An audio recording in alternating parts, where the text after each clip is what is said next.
What's going on, amazing people? My name is Michelle Farley at MichelleFarley.com, and I want to welcome you to the very first Copy School for Creators. I like to think of this type of video as a study hall or slash like a Saturday school. So if you are like me and you went to high school in the like mid to late 90s, there was a thing if you missed school during the week that you could make up a day during Saturday school, or you could have like a study hall to make sure that you were on top of things for your classes. Okay. So however you want to look at this is an opportunity for those of you who may be aspiring to become a copywriter, or maybe you're a business looking to enhance your copywriting skills for your product or service. This is a great place to start, and I'm so glad you're here.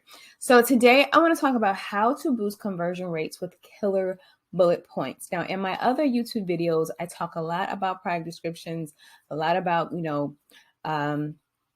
attention grabbing headlines. You talk about addressing the problem and then providing a solution and then a call to action. But today I really want to specifically talk about bullet points and how they can also help you convert a consumer or a browsing potential consumer into an actual paying customer. All right, so let's get started. So again, if you're just joining me, you may not know who I am. My name is Michelle Farley. I am a copywriter. I'm also a creative entrepreneur, which means I have my hands on a lot of different things. So my background is in creative writing and film production. Currently, I am a copywriter. I also still have a 9-to-5. I'm also a filmmaker, I'm an award-winning filmmaker, and I'm currently working on my first feature documentary. I'm super, super excited about that. I'll tell you guys about that later, but you're not here for that, all right? You're here to figure out how to use bullet points correctly. So let's get into it. Now, if you talk to most professional copywriters, they'll tell you that bullet points should be a prominent part of any sales letter. Okay, so your sales letter, your sales page, whether that's a digital copy, whether that's a hard copy, bullet points should be a part of your letter. Okay, so it doesn't matter whether you're using it for short copy or long copy, right? Bullet points get the information across that paragraphs cannot. Also, bullet points and ordered list provides your readers a place to put their eyes, right? So they're grabbing those quick nuggets that they need to see if this is something that will really benefit them. Okay. So now beyond simply using bullet points frequently, we should always try to use them the right way, right? So we don't want to just be throwing out random facts, random figures, random bullet points because we don't want to write paragraphs or we don't want to write sentences, okay? There should always be a method to the madness, especially when it comes to your bullet points, okay? Because we don't want to overuse them and we don't want to underuse them. And we'll talk about that a little later on, all right? So we want to keep our bullet points short, okay? Bullet points are points of information, okay? So this should not be long sentences or nor should it be paragraphs, okay? If you find that you have a more technical item that has a lot of bullet points, and we'll talk about that in some of the examples that I'm going to provide today, there is a way to get the most out of those bullet points without overusing them. Okay, so we'll talk a little bit more about that too. Okay. Now, the idea of the bullet points is really like you've already written the paragraph. You've already gotten this person excited about your product. Now you want them, to see how this product will benefit them. Okay. And so one of the techniques into doing that is to alternate between bolded and unbolded bullet points. And I'll show you an example of that in the examples later on. So a lot of the great copywriters, right, often use this technique. I want to say it was created by Gary Halbert. I could be wrong, but I think I'm right. But he claimed that this method made it easier for the reader to digest what was happening and to make a solid decision, and that people or businesses saw the benefit of using that in their sales pages, in their copy. Okay. Now, the next thing about bullet points, you want to communicate only one idea per bullet. Okay. So we don't want to go back and forth all the time. Okay. You just want to have one idea per bullet.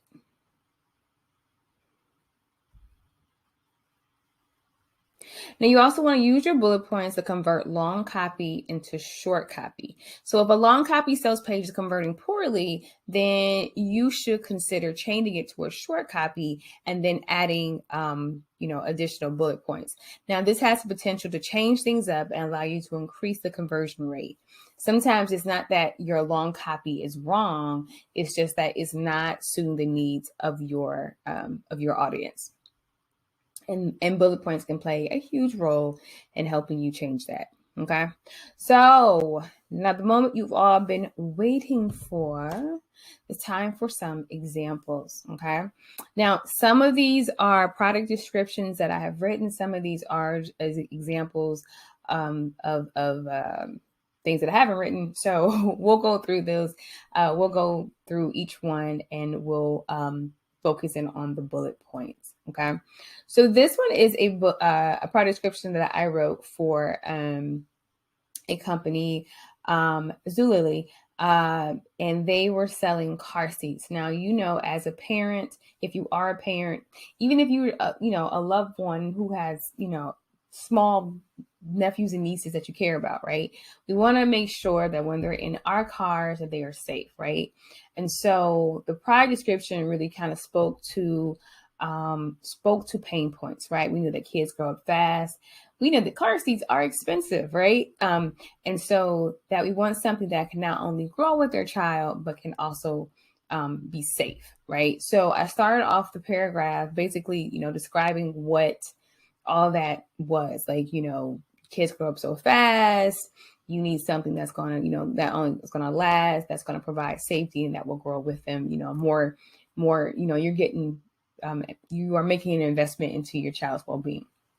Now, when we get down into the bullet points, when we get down into this area, I talk a lot about rear-facing capacity, right?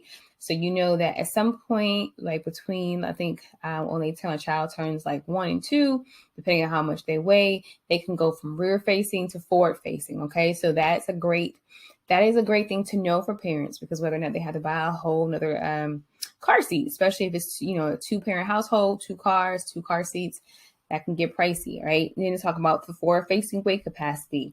Talk about the belt positioning booster, forward-facing weight capacity. Now, as I mentioned before, your bullet points should not be long and they should be short and to the point, okay? In the first couple examples, I talk about rear-facing weight capacity, which is very important, 5 to 35 pounds, and I move on. Do the same thing for forward-facing. I'll get into another feature or 3-position recline, okay, with one hand. That's helpful for the parent, because if you've ever fought with putting a car seat in and out of the base, oh my goodness, especially on a winter day. Okay. Removable infant headrest, right? And pivoting armrest. So all of these small things, it may seem small, but are super important to the parent who has to, do this daily, right? This is a daily activity, a daily task with their child. So you want to not only make sure that the child is comfortable, but you also want to make sure that the parent is getting what they need and that it's easy for them to move about their day doing so, right? So, okay, awesome. So we were able to tell a story and provide technical details. The bullet points did a really great job at summarizing all of the benefits of a car seat and has provided the customer all the information they need necessary to make their purchase. All right.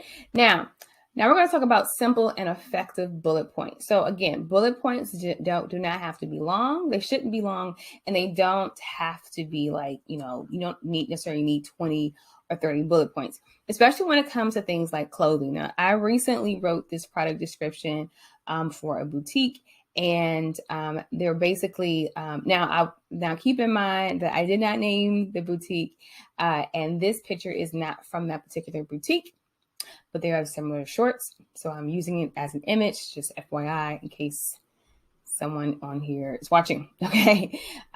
So this was a full croc paperback shorts, right? So again, talked about like, if you're looking for something fun for a fun date or hanging out with friends, talked about why it's flattering. So I'm giving you like, the features of it and the benefits of it. It has 2 side pockets, allows for storing your lipstick and phone, right? And then I talk about why you'll love these shorts.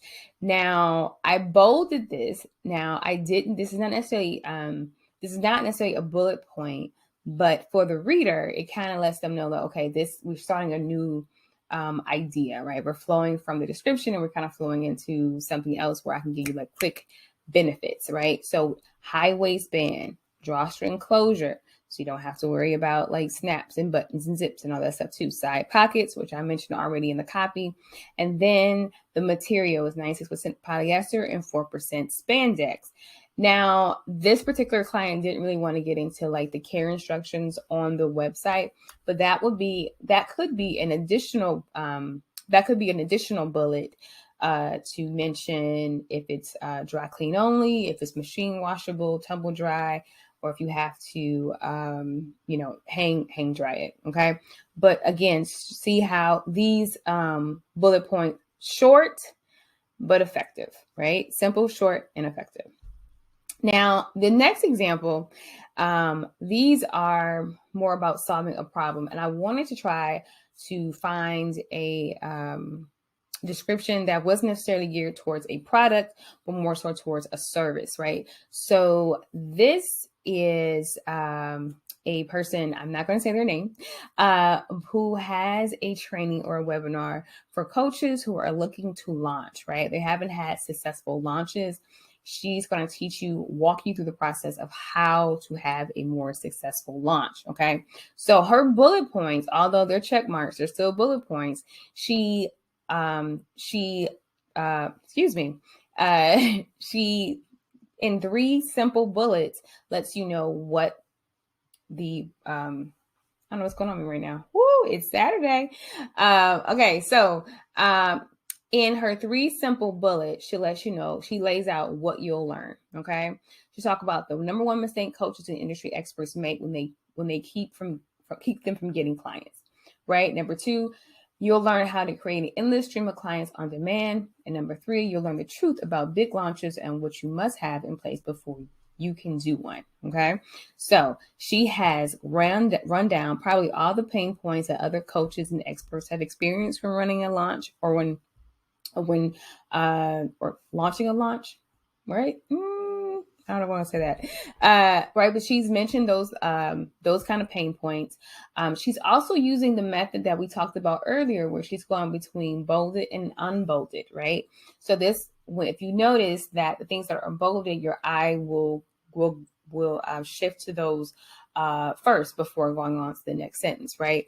And all of the things that she's bolded are pretty much what people are thinking about when they're searching first anyway. Okay. Like, how do I have a big launch? Like, how do I get this stream of clients? What mistakes am I making? Right. So she's using those bullet points to really drag in her reader. And again, for them to keep scrolling down to the CTA, which would be to purchase the webinar, to sign up, et cetera, et cetera. Okay. So essentially, if you practice these rules consistently when you use your bullet points, the quality of your sales pages, your lead pages, whether that is a digital, lead sales, whether that's a digital sales page or a hard copy, you will definitely see the improvement in it. Okay. It's a simple matter of practicing and observing who uses bullet points well. I would also suggest, if you are in a certain industry and you've seen others who either create product descriptions, I will look, not copy, but observe how they not only write their copy, but how they break down their bullet points, right? Same thing for a service-based business, just similar to this webinar. So if you teach classes, courses, if you're into real estate or real estate classes, something like that, this will all speak to how you can help assist others, how they can assist you in writing your product descriptions. Okay. Awesome. All right. So that's it. And we are right under 15 minutes. I always want to give you guys like a 15-minute class so you guys can absorb that, take that, learn from that. I hope this was helpful. If so, please leave me a comment. Until the next time. I'm sorry, my son is like slamming the toilet seat down. I hope this was helpful. If so, go ahead and give me a like, subscribe, share, all that good stuff. And we'll talk real soon. Bye.